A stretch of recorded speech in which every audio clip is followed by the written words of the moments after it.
ನಾನು 40 ವರ್ಷ ನಾನು ಅಗ್ರಿಕಲ್ಚರ್ ಮಾಡಿರೋದು. 40 ವರ್ಷದಲ್ಲಿ ನನಗೆ ಅದರಲ್ಲಿ ಬೆನಿಫಿಟ್ ಎಷ್ಟು ಏನು ಅಂತ ನನಗೆ ಅದು ಗೊತ್ತು. ನೋಡಿದ್ರೆ ಹೂವನ್ನ ಒಂದ್ಸಲ ಗಮನಿಸಿ, ಹೂ ಆಗಿರುವಂತದ್ದು ಇದು ಏನು ಅನ್ನುವಂಥದ್ದು ಒಂದಷ್ಟು ಪ್ರಶ್ನೆಗಳು ನಿಮ್ಮ ಮನಸ್ಸಲ್ಲಿ ಮೂಡಬಹುದು. ಇಲ್ಲ, ಯಾಕೆ ಸೂಸೈಡ್ ಮಾಡ್ಕೊಂತಾರೆ ಅಂದ್ರೆ ನಾನು ಒಬ್ಬ ರೈತಾಗಿ ಹೇಳ್ತೀನಿ, ಅದ್ ಏನಾಗುತ್ತೆ ಅಂದ್ರೆ ಅವನು ಏನೋ ಎಲೆಗಳೆಲ್ಲ ಈ ಎಲೆ ಹೂವು ಇದೆಯಲ್ಲ, ಹೂ ಉದುರುತ್ತೆ, ಈ ಹೂವು ಕೆಳಗಡೆ ಉದುರುತ್ತೆ, ಎಲೆ ಎಲ್ಲ ಮುದುರು ಬರ್ತಾ ಇರ್ತದೆ.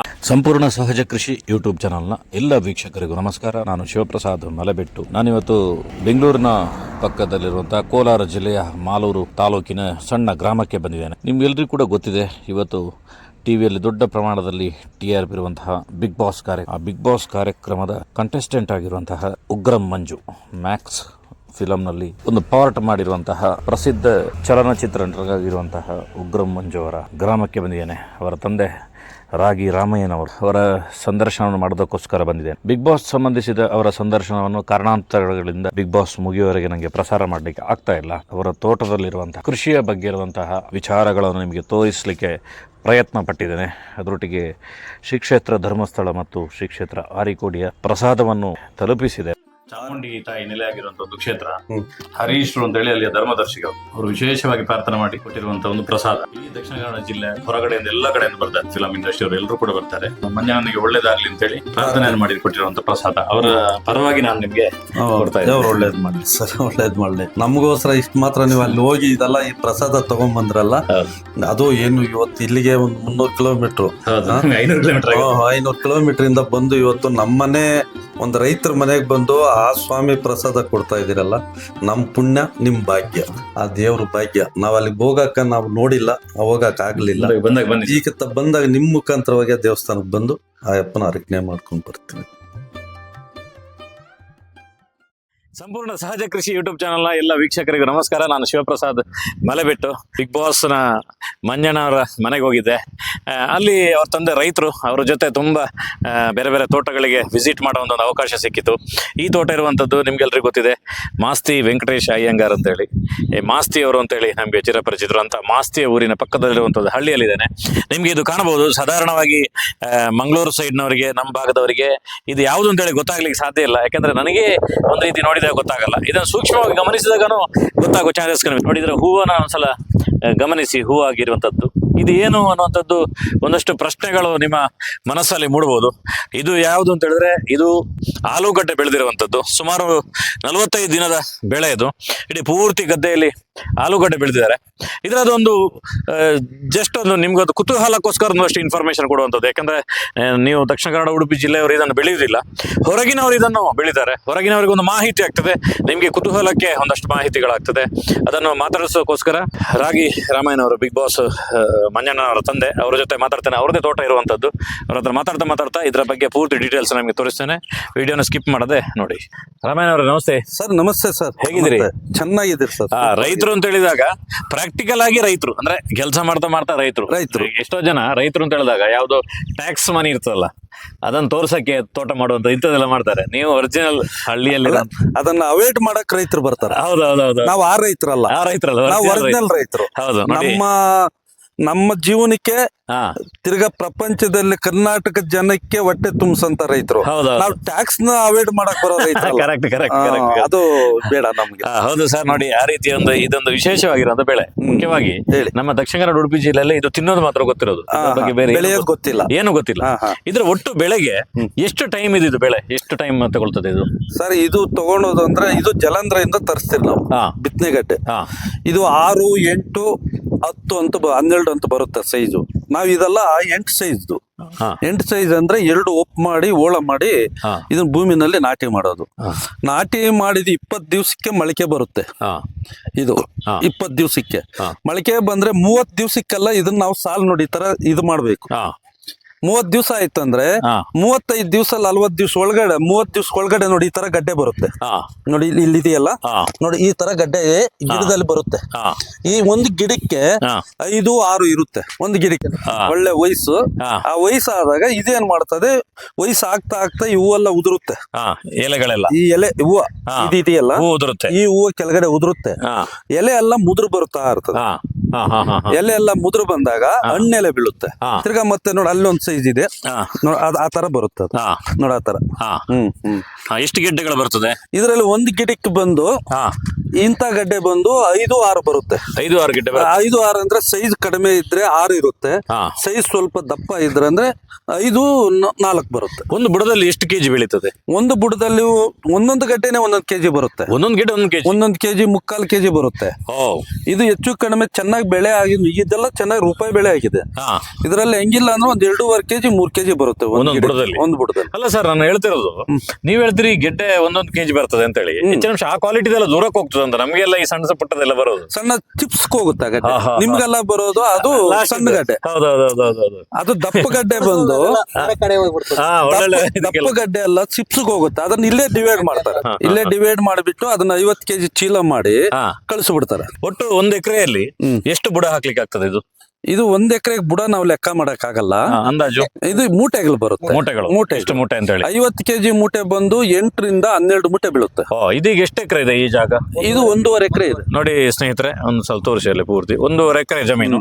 ಇದ್ರಲ್ಲಿ ಒಂದು ನಿಮ್ಮ ಪ್ರಕಾರ ಎಷ್ಟು ಮೂಟೆ ಬರಬಹುದು ಅಂತ ಹೇಳಿ? ಇದರಲ್ಲಿ ನಮಗೆ ಈಗ 1.5 ಎಕರೆ ಅಂದ್ರೆ ಮೂಟೆಗೆ ಬಂದು 25 ಚೀಲ ಬರುತ್ತೆ. 25 ಚೀಲ ಬರುತ್ತೆ. 25ರಿಂದ 30 ಚೀಲ. ಚೆನ್ನಾಗಿ ಬೆಳೆ ಆದ್ರೆ 30 ಚೀಲ ಬರುತ್ತೆ. ಇದಕ್ಕೆ ಹೆಚ್ಚು ನೀರು ಬೇಕು. ಇದ್ರಿಗೆ ಹೆಚ್ಚು ನೀರು ಅಂದ್ರೆ 30 ದಿವಸವರೆಗೂ ನೀರು ಬೇಡ. ಇದು ಕಡಿಮೆನೆ. 30 ದಿವಸ ಕಡಿಮೆ ನೀರು. 30 ದಿವಸ ಆದ್ಮೇಲೆ 40 ದಿವಸ 45 ದಿವಸ ತುಂಬಾ ನೀರು ಬೇಕಾಗುತ್ತೆ. ನೀರು ಬೇಕು, ಔಷಧಿನೂ ಬೇಕು. ತುಂಬಾ ಔಷಧಿ ನೋಡಿ, ಈ ತರ ವಾತಾವರಣ ಇದ್ದಾಗ ತುಂಬಾ ಔಷಧಿಗಳು ಹೊಡಿ, ರೋಗಗಳು ಅಟ್ಯಾಕ್ ಆಗುತ್ತೆ. ಔಷಧಿ ಹೊಡ್ಕೊಳ್ಬೇಕು. ಗೆಡ್ಡೆಗಳಿಗೆ ತಾಗೋದಿಲ್ಲ ಔಷಧಿ, ಎಲೆಗಳಿಗೆ ಮಾತ್ರ. ಎಲೆಗಳು ಮಾತ್ರ, ಗಡ್ಡೆ ಏನಿಲ್ಲ. ಈ ತರ ಇದೆಯಲ್ಲ, ಇದು ಹಿಂಗ ಔಷಧಿ ಹೊಡ್ಕೊಂಡು ಅದನ್ನ ಕರೆಕ್ಟ್ ಆಗಿ ಮಿಕ್ಸ್ ಮಾಡ್ಕೊಂಡು ಔಷಧಿನ ಗಿಡಕ್ಕೂ ಸ್ಪೇರ್ ಮಾಡ್ಕೊಂಡು ಹೋದಾಗ ನಮ್ಗೆ ಅದು ಕಂಟ್ರೋಲ್ ಬರುತ್ತೆ. ಕಂಟ್ರೋಲ್ ಇಲ್ಲ ಅಂದ್ರೆ ರೋಗ ಬರುತ್ತೆ. ಇದೀಗ ಹೂ ಆಯ್ತು ಅಂತ ಹೇಳಿದ್ರೆ ಏನದು ಸಿಗ್ನಲ್? ಗೆಡ್ಡೆ ಹೂ ಆಯ್ತು ಅಂದ್ರೆ ಈಗ ಹುಡುಗ 13 ವರ್ಷ 14 ವರ್ಷ 18 ವರ್ಷ ಹುಡುಗ ಅಂದ್ರೆ ಹೆಂಗೆ, ಹುಡುಗಿ ಅಂದ್ರೆ ಹೆಂಗೆ, ಹಂಗೆ ಇವಾಗ ಇದಕ್ಕೊಂದು 18 ವರ್ಷ ಅಂತ ಹೇಳಿ ಹೂ ಬಂತು ಅಂತ ಹೇಳಿ. ವಯಸ್ಸು ಒಳ್ಳೆ ವಯಸ್ಸು. ಆ ವಯಸ್ಸಾದಾಗ ಇದೇನ್ ಮಾಡ್ತದೆ, ವಯಸ್ಸು ಆಗ್ತಾ ಈ ಹೂವೆಲ್ಲ ಉದುರುತ್ತೆ. ಎಲೆಗಳೆಲ್ಲ, ಈ ಎಲೆ ಹೂವು ಇದೆಯಲ್ಲ, ಉದುರುತ್ತೆ. ಈ ಹೂವು ಕೆಳಗಡೆ ಉದುರುತ್ತೆ. ಎಲೆ ಎಲ್ಲ ಮುದುರು ಬರ್ತಾ ಇರ್ತದೆ. ಎಲೆ ಎಲ್ಲ ಮುದುರು ಬಂದಾಗ ಹಣ್ಣೆಲೆ ಬೀಳುತ್ತೆ. ಹಣ್ಣೆಲೆ ಬಿದ್ದಾಗ ಇದನ್ನ ತೆಗಿಬೇಕು ಅನ್ನೋದು ಅವಾಗ ಸಿಗ್ನಲ್. 90 ದಿನ ಆಗೋ ಕಟ್ಟಿಂಗ್ ಆಗೇ ಆಯ್ತು. ನೋಡಿ ಸರ್, ಈಗ 90 ದಿನಕ್ಕೆ ಇಷ್ಟರಲ್ಲಿ ಎಷ್ಟು ಸಂಪಾದನೆ ಆಗ್ಬೋದು ಅಂದಾಜಲ್ಲಿ? ಸರ್, ಇದ್ರಲ್ಲಿ ಈಗ ಹೆಚ್ಚು ಕಡಿಮೆ ನಮ್ಗೆ ಈಗ ಇದು ಏನಾಗುತ್ತೆ ಅಂದ್ರೆ ರೇಟ್ಗಳ ಮೇಲೆ ಡಿಪೆಂಡ್ ಆಗುತ್ತೆ ಸರ್. ಒಂದ್ಸಾರಿ ಈಗ ನೋಡಿ 1300 1500 ಇದೆ 50 ಕೆಜಿ. 50 ಕೆಜಿ ಇದು ನಮ್ಗೆ ಚೆನ್ನಾಗಿ ಬೆಳೆ ಆಗಿ ಇದು ಮಾಡ್ತಂದ್ರೆ ನಮ್ಗೆ ಈಗ ಹೆಚ್ಚು ಕಡಿಮೆ ಇದು 1.5 ಎಕರೆಗೆ 2 ಲಕ್ಷ ರೂಪಾಯಿ ಖರ್ಚು ಬರುತ್ತೆ. 2-2.5 ಲಕ್ಷ ಖರ್ಚು ಬರುತ್ತೆ. ನಮ್ಗೆ ಎಲ್ಲ ಹೋಗಿ ಖರ್ಚೆಲ್ಲ ಹೋಗಿ ನಮ್ಗೆ ಒಂದ್ 4-5 ಲಕ್ಷ ಸಿಗುತ್ತೆ. 90 ದಿವಸಕ್ಕೆ. ನೀರಾವರಿ ಇದ್ರೆ ಇದ್ರಷ್ಟು ದೊಡ್ಡ ವಿಷಯ ಯಾವುದೇ ಇಲ್ಲ. ನೀರಾವರಿ ಇರ್ಬೇಕು. ನೀರಾವರಿ ಇದ್ಬಿಟ್ಟು ನೀರು ಬಿಟ್ಬಿಟ್ರೆ ಬೆಳೆ ಆಗಲ್ಲ. ಎಷ್ಟು ಬೇಕು ಅಷ್ಟೇ ಕೊಡ್ಬೇಕು. ಎಲ್ಲ ನೀರು ಎಷ್ಟು ಬೇಕಷ್ಟೇ. ಬೇರೆ ಇದೆಲ್ಲ ಇದೆಯಲ್ಲ, ಔಷಧಿ ಹೊಡೆಯೋದು, ಅದನ್ನ ಮನೆಯಲ್ಲಿ ಮಗನ ನಾವ್ ಹೆಂಗ್ ನೋಡ್ಕೊಂತೀವೋ, ಮಗ ತಾಯಿ ಹೊಟ್ಟೆಯಲ್ಲಿ ಹುಟ್ಟಿದ ತಕ್ಷಣ ತೊಟ್ಲಿಗೆ ಹಾಕಿ ಅದನ್ನ ಹೆಂಗ್ ಬೆಳೆಸ್ತಿರೋ ಆ ತರ ಇದನ್ನ ಬೆಳೆಸಿದ್ರೆ ಮಾತ್ರ ಆ ಫಲ ನಮ್ ಕೈಗೆ ಸಿಕ್ಕೋದು. ಇಲ್ಲ ಅಂದ್ರೆ ಇದನ್ನ ನಾವೇನೋ ಒಂದ್ ನೆಗ್ಲೆಕ್ಟ್ ಮಾಡ್ಕೊಂಡು ಎಲ್ಲೋ ಹೋಗೋದು ಏನೋ ಮಾಡ್ಕೊಂಡಿದ್ದು ಇದು ನಮ್ ಕೈಗೆ ಸಿಕ್ಕಲ್ಲ. ಕರೆಕ್ಟ್. ಈಗ 90 ದಿನ ಅಂತ ಹೇಳಿದ್ರೆ ಅದನ್ನ 1 ವರ್ಷಕ್ಕೆ ಅಂತ ಹೇಳಿದ್ರೆ 4 ಸಲ 90 ದಿನ ಬರುತ್ತೆ. 180 360 ದಿನಕ್ಕೆ ಒಂದು 3 ಬೆಳೆ ಮಾಡ್ಲಿಕ್ಕೆ ಆಗ್ತದೆ. ಇದರಲ್ಲಿ ಮಾಡ್ಬೋದು. 1 ವರ್ಷದಲ್ಲಿ 3 ಬೆಳೆ ಮಾಡ್ಬೋದು. 3 ಬೆಳೆ ಅಂದ್ರೆ ಅದು ನಮ್ಗೆ ವಾತಾವರಣ ಚೇಂಜ್ ಆಗುತ್ತೆ. ಇದು ಈ ಸೀಸನ್ ಮಾತ್ರ ನಮ್ಗೆ ಒಂದು ಮಾತ್ರ ಇದೆ ಬೆಳೆ. ಇದು ಹೌದು. ಇದಾದ್ಮೇಲೆ ಏನಾಗ್ತಿದೆ ಇದರಲ್ಲಿ? ಇದಾದ್ಮೇಲೆ ಏನಾದ್ರೂ ಹಾಕೊಬಹುದು. ನಾವು ಕ್ಯಾರೆಟ್ ಹಾಕು, ಬೀಟ್ರೋಟ್ ಹಾಕು, ಬೀನ್ಸ್ ಹಾಕು, ಕೋಸ್ ಹಾಕು, ಎಲೆಕೋಸ್ ಹಾಕು, ನೀವ್ ಏನಾದ್ರೂ ಬೆಳ್ಕೊಬಹುದು. ನೋಡಿ, ನಮ್ಮ ಊರಿನ ರೈತರಿಗೆಲ್ಲ ಇದು ನಿಮ್ಗೆ ಎಲ್ಲಿಯೂ ಕಾಣ್ಲಿಕ್ಕೆ ಸಿಗುದಿಲ್ಲ. ಈಗ ನಿಮ್ಮನ್ನು ಕಾಂಟ್ಯಾಕ್ಟ್ ಮಾಡಿದ್ರೆ ಇಡೀ ರಾಜ್ಯದ ಎಲ್ಲಾ ತರಕಾರಿ ನಮ್ಮ ತಾಲೂಕಲ್ಲಿ ನಮ್ ಡಿಸ್ಟಿಕ್ ಪೂರ್ತಿ, ಕೋಲಾರ ಡಿಸ್ಟಿಕ್ ಅಲ್ಲಿ ಪೂರ್ತಿನೂ ಇದು ಆಲೂಗಡ್ಡೆ ಅಂದ್ರೆ ಫೇಮಸ್ ಇದೆ. ಆಲೂಗಡ್ಡೆ, ಟೊಮೊಟೊ, ಕ್ಯಾರೆಟ್, ಕ್ಯಾಬೇಜು ಇವೆಲ್ಲ ಫೇಮಸ್ ಇದೆ. ಕ್ಯಾಪ್ಸಿಕಮ್ ಇವೆಲ್ಲ ಫೇಮಸ್ ಇದೆ. ನೋಡಿ ಸ್ನೇಹಿತರೆ, ಈ ರೀತಿ ಒಂದು ರಾಮಾಯಣ ಅವರ ತೋಟದಲ್ಲಿ ನಾನಿದ್ದೆ. ಡ್ರಿಪ್ ಮುಖಾಂತರ ನೀರನ್ನು ಹಾಯಿಸ್ತಾರೆ. ಸಣ್ಣ ಸಣ್ಣ ಡಾಟ್ಗಳ ಮುಖಾಂತರ ರೋಗಗಳು ಬರ್ತವೆ ಅಂತ ಹೇಳ್ತಾರೆ. ಮನೆಯಲ್ಲಿ ಮಕ್ಕಳನ್ನು ಸಾಕಿದ ರೀತಿಯಲ್ಲಿ ಇದನ್ನು ಸಾಕಿ ಒಂದು ಉತ್ತಮ ರೀತಿಯ ಕೃಷಿಯನ್ನು ಮಾಡ್ತಾರೆ. ಕೃಷಿಯಲ್ಲಿ ಕರೆಕ್ಟ್ ಆಗಿ ಮಾಡಿದ್ರೆ ಬದುಕಿದೆ ಅಲ್ವಾ ಬದುಕಿದೆ ಕೃಷಿ ಅಂತ ಹೇಳ್ಕೊಂಡು ಸರ್, ಜಾಗ ಬಿಟ್ಕೊಂಡು ಇನ್ನೊಂದು- ಇಸ್ಪೀಟ್ ಆಡ್ತಿದ್ರೆ ಆಗುದಿಲ್ಲ. ಇನ್ನೊಂದು ಈಗ ಕೃಷಿಯಲ್ಲಿ ಇವತ್ತು ರೈತರು ಹ್ಮ್ ಎಷ್ಟೋ ಮಂದಿ ಇಷ್ಟ ತಗೊಂಡ್ ಸತ್ತಿದ್ದಾರೆ, ಹಾ ಅವ್ರು ಎಲ್ಲೆಲ್ಲೋ ಏನೇನೋ ಆಗಿದ್ದಾರೆ. ಹಾ ಕರೆಕ್ಟ್ ಆಗಿ ರೈತ, ಹಾ ಯಾವುದೇ ರೈತ ಆಗ್ಲಿ ಕರ್ನಾಟಕದಲ್ಲಿ, ಹಾ ನಾವ್ ಈಗ ಹೇಳ್ದಲ್ಲ, ತೊಟ್ಲಲ್ಲಿ ಮಗ ತಾಯಿ ಹೊಟ್ಟೆಯಿಂದ ಹುಟ್ಟು ಬಂದ ತಕ್ಷಣ ತೊಟ್ಲಲ್ಲಿ ಮಲಗಿಸಿ ನಾವ್ ಹೆಂಗ್ ಕಾಪಾಡ್ತಿರೋ ಹಾ ಅದೇ ತರ ನಾವ್ ಇಟ್ಟಿರೋ ಬೆಳೆ ಮೇಲೆ ಹಾ ಮನೆ ಮಂದಿ ಎಷ್ಟು ಜನ ಇದಾರೋ ಎಲ್ರು ಅಷ್ಟು ಜನ ಕಣ್ಣಿಟ್ಟಿ ಖುಷಿ ಮಾಡಿದ್ರೆ ಹ್ಮ್ ಅಂತ ಸಾವುಕಾರ ಇನ್ಯಾರು ಇಲ್ಲ, ಅಲ್ಲ ಹಾ ಹಾ ಇನ್ಯಾರು ಇಲ್ಲ. ಅಲ್ವಾ ಯಾಕೆ ಸಾವುಕಾರ ಅಂತ ಹೇಳ್ತೀನಿ ಅಂದ್ರೆ ಅದ್ರಿಗೆ ಎಷ್ಟೇ ಬರ್ಲಿ, ಹ್ಮ್ ಅವನ ಕಷ್ಟಪಟ್ಟು ದುಡ್ದು ಬರೋ ದುಡ್ಡು ಅದು. ಹಾ ಹಾ ಒಬ್ರನ್ನ ಯಾಮಾರಿಸಿ ಬರೋದಲ್ಲ, ಹೌದು ಒಬ್ರು ತಲೆ ಹೊಡೆದು ಬರೋದಲ್ಲ. ಹೌದು ಅವನ ಕ್ಷಮೆ, ಅವನ ಮಕ್ಕಳು, ಅವನ ಹೆಂಡತಿ, ಹಾ ಅವ್ರ ಅಜ್ಜ ಅಜ್ಜಿಗಳೆಲ್ಲ ಕಷ್ಟಪಟ್ಟು ಬೆಳೆಯಂತ ದುಡ್ಡು ಅದು, ಬೆವರಿನ ದುಡ್ಡು ಅದು. ಬೇವ್ರಿನ ದುಡ್ಡು. ಹೌದು ಆ ಬೇವ್ರಿನ ದುಡ್ಡು ಮುಂದ್ಗಡೆ ಯಾವ್ದು ಇಲ್ಲ. ಅಲ್ವಾ ಹ್ಮ್ ಕರೆಕ್ಟ್ ಆಗಿ ಮಾಡಿದ್ರೆ ನೀವು ಹೇಳ್ತೀರಿ ಯಾರು ಸುಸೈಡ್ ಮಾಡ್ಕೊಳ್ಳೋ ಅಗತ್ಯನೇ ಇಲ್ಲ ಅಂತ. ಅಗತ್ಯನೇ ಇಲ್ಲ.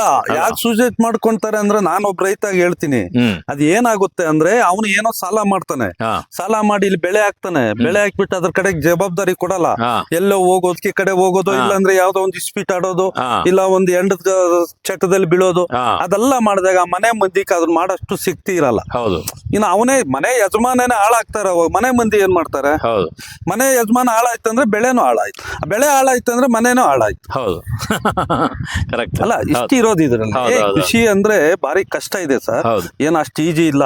Correct. ಇವತ್ತು ಈ ಖುಷಿಗೆ ನಾನು ಮೊದ್ಲೊಂದ್ಸಾರಿ ನಿಮ್ಗೆ ಹೇಳಿದೀನಿ, ಹಾ ಈ ಖುಷಿ ಯಾರು ತಗೊಂಡು ಒಳ್ಳೆ ತಂದಿಂದ ಮಾಡ್ತಾರೋ ಹೌದು ಅವರು ಉತ್ತಮರು. ಹೌದು ಅವ್ರು ಯಾವ ಕಾರಣಕ್ಕೂ ಬಡವ ಆಗಲ್ಲ, ಹೌದು ಅವನು ಇಸ ಕುಡಿಯಂಗಿಲ್ಲ. ಹೌದು ಇಸ ಕುಡ್ ಸಾಯೋರು ಯಾರಂದ್ರೆ ಬೇಜವಾಬ್ದಾರಿ ಮಾಡ್ಕೊಂಡು ಹೌದು ಅವನು ಇಸ ಕುಡಿಯಕ್ ಹೋಗ್ತಾನೆ. ಅವ್ರು ಬೇಜವಾಬ್ದಾರಿ ನಿಂಕ ವಿಷ ಕುಡಿಯೋರು, ಹೌದು. ಖುಷಿ ನಿಂಕ ಇಸ ಕುಡಿಬೇಕನ್ನೋ ಚಾನ್ಸಸ್ಸೇ ಇಲ್ಲ ಸರ್, ನನಗ್ ಗೊತ್ತಿರೋ ಮಾತು. ಅಲ್ಲ ಹ್ಮ್ ಕರೆಕ್ಟ್ ನಾನು 40 ವರ್ಷ ನಾನು ಅಗ್ರಿಕಲ್ಚರ್ ಮಾಡಿರೋದು. ಹಾ 40 ವರ್ಷದಲ್ಲಿ ಹ್ಮ್ ನನಗೆ ಅದರಲ್ಲಿ ಬೆನಿಫಿಟ್ ಎಷ್ಟು ಏನು ಅಂತ ನನಗೆ ಅದು ಗೊತ್ತಿದೆ. ಹೌದು ಇವತ್ತು ನನ್ನ ಮಕ್ಕಳನ್ನೆಲ್ಲ ಒಂದು ಎಜುಕೇಶನ್ ಮಾಡಿಸ್ಬೇಕು, ಒಂದು ದಾರಿ ಕಳಿಸ್ಬೇಕಂದ್ರೆ ಹ್ಮ್ ಈ ಭೂಮಿ ತಾಯಿನೇ ನನಗೆ ಬಲ. ಈ ಭೂಮಿ ತಾಯಿ ಬಿಟ್ಟು ಇನ್ಯಾರ ಬಲನೂ ನನ್ಗೆ ಸಿಕ್ಕಿಲ್ಲ. ಕರೆಕ್ಟ್ ಆ ಅಮ್ಮ ಕೊಟ್ಟಿರೋದನ್ನೀಕ ಹಾ ನಮ್ಮೂರಲ್ಲಿ ಒಬ್ರು ಹಿರಿಯರಿದ್ರು ಇಲ್ಲಿ, ಹ್ಮ್ ಇಲ್ಲಿ ಅವ್ರೊಂದು ಮಾತು ಹೇಳ್ತಾ ಇದ್ರು. ಹ್ಮ್ ಅವರು ಮೊಮ್ಮಕ್ಳಿದ್ರು, ಹ್ಮ್ ನಮ್ ತೋಟದ ಪಕ್ಕದಲ್ಲಿ ಮೊಮ್ಮಕ್ಳಿದ್ರು. ಹ್ಮ್ ಅವ್ರು ಎಲ್ಲೋ ಹೋಗ್ಬಿಟ್ಟು ಸಾಲ ಮಾಡ್ಬಿಟ್ಟು ಬಂದು ಅವ್ರ ಹತ್ರ ಕೇಳ್ತಾ ಇದ್ರು. ಅವ್ರೊಂದು ಮಾತು ಹೇಳಿದ್ರು ಮೊಮ್ಮಗನಿಗೆ, ಹ್ಮ್ ಏಯ್ ಬರೋ ಇಲ್ಲಿ ಹ್ಮ್ ಅಂತ ಕರೆದು ಹೇಳಿದ್ರು. ಹ್ಮ್ ಯಾಕೆ ತಾತ ಅಂದ್ರೆ, ಹ್ಮ್ ಅವ್ರು ಹೇಳಿದ್ರು, ಏಯ್ ನನ್ನ ಮಗನೇ ಅಲ್ಲಿ ಇಲ್ಲಿ ಹೋಗಿ ಸಾಲ ಮಾಡಿ ಅವ್ರ ಹತ್ರ ಇವ್ರ ಹತ್ರ ಬೈಸ್ಕೊಳೋ ಬದಲು ಹ್ಮ್ ಈ ಭೂಮಿ ತಾಯಿಗೆ ಹ್ಮ್ ಬೆಳಿಗ್ಗೆ ಸಾಯಂಕಾಲ ಬಂದು ಹ್ಮ್ ಈ ಭೂಮಿ ತಾಯಿನ ಬೇವ್ರು ಬಿಟ್ಟು ಒಂದ್ ಬೆಳೆ ಹಾಕೋ, ಹ್ಮ್ ಆ ತಾಯಿ ಕೊಟ್ಬಿಟ್ರೆ ನೀನ್ ವಾಪಸ್ ಕೇಳಲ್ಲ. ಹ್ಮ್ ಹ್ಮ್ ಆ ತಾಯಿ ಕೇಳೋದು ಏನ್ ಗೊತ್ತಾ ನಿನಗೆ? ಹ್ಮ್ ನೀರು, ಗೊಬ್ಬರ, ಔಷಧಿ, ಹ್ಮ್ ಈ 3 ಕೊಡೋ, ತಿರ್ಗಾ ಮತ್ತೆ ನಾನು ದುಡ್ಡು ಕೊಟ್ಟಿದ್ರು ಕೊಡಂತ ವಾಪಸ್ ಕೇಳಲ್ಲ. ಹೌದು ಆ ತಾಯಿ ಮೈ ಗೀರಿ ಹಾಕೋ ಬೆಳೆ ನೀನು, ಹ್ಮ್ ನೀನ್ ಯಾಕೆ ಉದ್ಧಾರ ಆಗಲ್ಲ ನೋಡೋಣ ಅಂತ ಹೇಳ್ತಾರೆ ಒಬ್ರು ಹಿರಿಯರು. ಹೌದು ಆ ಹಿರಿಯರು ಹೇಳಿರೋ ಮಾತನ್ನು ನಂದು ಇವತ್ತು 30 ವರ್ಷ ಆಗಿದೆ, ಹಾ ಇವತ್ತು ನನಗೆಲ್ಲಿ ನೆನಪಿದೆ. ಅಲ್ಲ ಹಂಗೆ ಈ ಭೂಮಿ ಮೈ ಗೀರಿ ಬಿಟ್ಟು ಹ್ಮ್ ಈ ಭೂಮಿ ಕಷ್ಟಪಟ್ಟು ಹಾಕ್ಬಿಟ್ರೆ ಹ್ಮ್ ಯಾರು ಕೆಡಲ್ಲ. ಹ್ಮ್ ಸುಮ್ನೆ ಜನ ಅಂತಾರೆ ಹ್ಮ್ ಅವನ್ ಸಾಲ ಮಾಡಿ ಹಾಳಾಗ್ ಹೋದ ಅಂತ. ಹೌದು ಏನ್ ಹಾಳಾಗ್ ಹೋಗುತ್ತೆ, ಹಾ ಒಂದ್ ಮಳೆ ಹೊಡೆದಾಗ ಹೋಗುತ್ತೆ. ಹಾ ಪ್ರಕೃತಿಯ ಹೌದು ಇದಾದಾಗ ಯಾರೇನೋ ಮಾಡಕ್ಕಾಗಲ್ಲ. ಏನು ಮಾಡಕ್ಕಾಗಲ್ಲ. ಹೋಗಿ ಅದು ಹೋಯ್ತು ಅಂತ ನಾವು ಸುಮ್ನೆ ಕೈ ಕಟ್ಕೊಂಡು ಕುತ್ಕೊಂಡ್ಬಾರ್ದು. ಹೌದು ಎಷ್ಟು ಫಲ ಸಿಕ್ಕುತ್ತೋ ಅಷ್ಟು ಎತ್ಕೊಬೇಕು. ನೆಕ್ಸ್ಟ್ ನಾವು ಅದ್ರ ಪ್ರಯತ್ನ ಮಾಡಿ ಆ ಫಲನ ತಗೊಳ್ಬೇಕು. ಮಗನಿಗೆ ಮಂಜುನಾಥ ಸ್ವಾಮಿ ಅಂತ ಹೆಸರಿಟ್ಟಿದ್ರಿ. ಮಂಜಣ್ಣ ಅಂತ ಹೇಳಿ ಜನರು ಕರೀತಾರೆ. ಆ ರೀತಿಯ ನಮ್ಮ ಸರ್ವಶಕ್ತಿ ಅಂತ ಆಗಿರುವಂತ ಇಡೀ ದೇಶದಲ್ಲಿ ಜನರು ಬರುವಂತ ಪವಿತ್ರ ಕ್ಷೇತ್ರ ಧರ್ಮಸ್ಥಳದ ಮಂಜುನಾಥ ಸ್ವಾಮಿ ಅವ್ರದ್ದು ಪ್ರಸಾದ ಇದು, ಧರ್ಮಸ್ಥಳದ ಪ್ರಸಾದ. ನಿನ್ನೆ ಒಂದು ವಾರದ ಹಿಂದೆ ನಾವು ಧರ್ಮಸ್ಥಳಕ್ಕೆ ಬಂದು ಹಾ ಅಯ್ಯಪ್ಪನ ದರ್ಶನ ಮಾಡ್ಕೊಂಡು ಬಂದ್ರೆ, ಆಮೇಲೆ ಇವತ್ತು ಆ ಪ್ರಸಾದ ನಮ್ಮ ಮನೆವರೆಗೂ ಬಂದಿದೆಯಲ್ಲ, ಅಯ್ಯಪ್ಪ ನಮ್ಮ ಮನೆವರೆಗೂ ಕಳಿಸಿದಾನಲ್ಲ, ಅದು ನಮಗೆ ಭಾಗ್ಯ ಅಂತ ಹೇಳಿ ನಮ್ಮ ಕುಟುಂಬದವ್ರಿಗೆಲ್ಲ ಒಳ್ಳೇದಾಗ್ಲಿ. ನೀವು ತಗೊಂಡ್ಬಂದಿದ್ದೀರಲ್ಲ, ನಿಮ್ಗೂ ದೇವ್ರು ಒಳ್ಳೆ ಆಶೀರ್ವಾದ ಮಾಡ್ಲಿ ಅಂತ, ನಿಮ್ಮ ಕುಟುಂಬದವ್ರಿಗೆ ಎಲ್ಲಾರ್ಗು ಒಳ್ಳೇದ್ ಮಾಡ್ಲಿ ಅಂತ ನಾನು ಇಷ್ಟ. ನೋಡಿ, ನಮ್ಮ ಮಟ್ಟಿಗೆ ಲಕ್ಷ್ಮಪ್ಪನವರು ಕೂಡ ಇದ್ದಾರೆ. ಅವ್ರಿಗೆ ಇದರ ಬಗ್ಗೆ ಪೂರ್ತಿ ಜ್ಞಾನ ಇದೆ. ರೈತನಿಗೆ ಎಜುಕೇಶನ್ ಎಷ್ಟಿದೆ ಅಂತ ಮ್ಯಾಟರ್ ಬರಲ್ಲ, ಆದ್ರೆ ಇದರ ಬಗ್ಗೆ ಎಷ್ಟಿದೆ ಜ್ಞಾನ ಅನ್ನೋದು ಮ್ಯಾಟರ್ ಬರುವಂಥದ್ದು. ಯಾಕೆಂದ್ರೆ ಒಬ್ಬ ಸಾಫ್ಟ್ವೇರ್ ಇಂಜಿನಿಯರ್, ಒಬ್ಬ ಪೊಲಿಟಿಷಿಯನ್ ಎಷ್ಟೇ ದುಡ್ಡವನು ಕೂಡ 3 ಹೊತ್ತಾಗುವಾಗ ಊಟನೇ ಮಾಡ್ಬೇಕು, ಹೌದಲ್ವಾ? ಅವನ ಹತ್ರ ಚಿನ್ನ ಇದೆ, ದುಡ್ಡಿದೆ, ಇನ್ನೊಂದಿದೆ, ಸೈಟ್ ತಿನ್ನಕ್ಕಾಗಲ್ಲ ಅಂತ ಒಂದು ಅಮೂಲ್ಯವಾಗಿರುವಂತಹ ಮಾಹಿತಿಯನ್ನು ರಾಮಯ್ಯನವರು ಕೊಟ್ಟಿದ್ದಾರೆ. ನಿಮ್ಗೆ ಅವ್ರ ಹತ್ರ ಇನ್ನೊಂದಷ್ಟು ಮಾಹಿತಿಗಳನ್ನು ನಾನು ಕೊಡ್ತಾ ಹೋಗ್ತೇನೆ. ನಮ್ಮ ಎಲ್ಲ ವಿಡಿಯೋಗಳನ್ನು ಸಬ್ಸ್ಕ್ರೈಬ್ ಮಾಡಿದ ರೀತಿ ವೀಕ್ಷಣೆ ಮಾಡಿ ಎಲ್ಲರಿಗೆ ಇದನ್ನು ಕಳಿಸಿ. ರೈತರಿಗೆ ಸಂಪೂರ್ಣ ಸಹಜ ಕೃಷಿ ಯೂಟ್ಯೂಬ್ ಚಾನಲ್ ಎಲ್ಲ ವೀಕ್ಷಕರಿಗೆ ಮತ್ತೊಂದು ಬಾರಿ ಧನ್ಯವಾದಗಳು.